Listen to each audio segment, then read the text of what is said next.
माझी प्रेस 3 वर्षाची दाखवा आणि त्यांना सांगा की दरवर्षी गोकुळच्या सर्वसाधारण सभेच्या आधी त्या प्रेस घेतात. हे काही नवीन काहीतरी स्टंट करायचं म्हणून करत नाहीये. मी मगाशी ते सांगितलेलं आहे, जर त्यांचा आरोप असेल तर मी म्हणणार मी जाते, मी म्हणणार त्याचा नाही, मी म्हणणार मी प्रश्न विचारतो, ते म्हणणार त्या विचारत नाही. हे कोण करणार? शेवटी बंडखोरी होणारी चर्चा आहे. तर माझी गोकुळची संचालिका म्हणून ही विनंती आहे पूर्ण संचालक बोर्डाला आणि चेअरमनला की इथून पुढच्या ज्या काही संचालकांच्या बोर्ड मीटिंग होतील त्या इन कॅमेरा घ्यावं.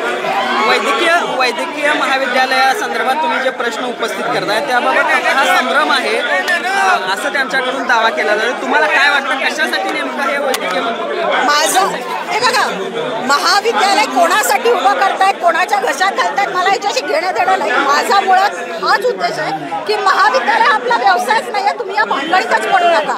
उलट गोकुळ मोठं करायचं बघा, त्याची विक्री घडायला लागलेली आहे, त्याच्याकडे लक्ष द्या. आपल्या शेतकऱ्याला पैसे कसे मिळतील बघा. आणि जर आपल्या शेतकऱ्याची मुलं शिकवून उद्या वेटरनरी डॉक्टर्स व्हावीत अशी तुम्हाला वाटत असेल, त्यांनी डेअरी टेक्नॉलॉजी शिकावी अशी वाटत असेल तर गोकुळकडनं त्यांना स्कॉलरशिप द्या. पण महाविद्यालय स्थापन करणं हा त्याच्यावरचा उपाय असू शकत नाही.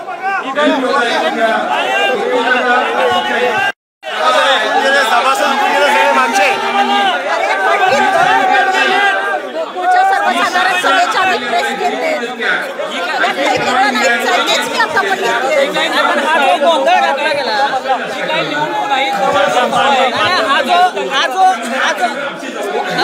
नक्कीच नाही आहे, पण इथे सर्वसाधारण सभेमध्ये सर्वसाधारण सभासदच प्रश्न विचारण्यासाठी आलेत.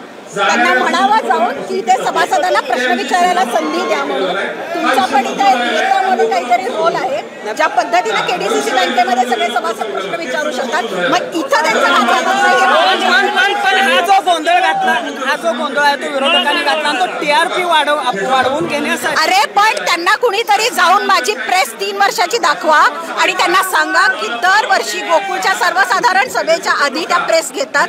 हे काही नवीन काहीतरी स्टंट करायचं म्हणून करत नाहीये. आपला गोकुळ कसा चाललाय हे सभासदांना माहिती व्हायला पाहिजे आणि याच्यासाठी मी प्रेस घेते. त्यांना अडचण असेल तर माझ्या प्रश्नांची उत्तरं त्यांनी द्यावीत.